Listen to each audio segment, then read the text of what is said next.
রোগমুক্তি যোগাসনের পক্ষ থেকে যে সকল খালি হাতে আসনগুলো করা হচ্ছে, এটি 3 নম্বর ব্যায়াম, কোমরের ব্যায়াম।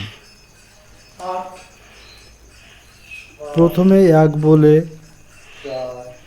লাফিয়ে হাত দুটি পাশে প্রসারিত করতে হবে, 12 ইঞ্চি দূরে পা রেখে।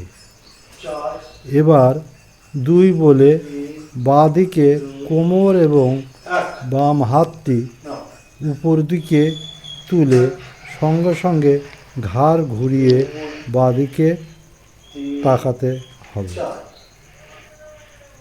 3 বলে ওই কোমর এবং হাতটি পাশে প্রসারিত করে দাঁড়াতে হবে এবং 4 বলে হাতটি নামিয়ে লাফিয়ে ফের সাবধান হওয়া অবস্থায় ফিরে যেতে হবে। ঠিক অনুরূপভাবে ডান দিকটাও করতে হবে। উপকার: কোমরে কোনো ব্যথা থাকলে ব্যথা দূর হবে, বাত ছেড়ে যাবে বা বাত হলে সারতে বেশি বিলম্ব হবে না। ধন্যবাদ।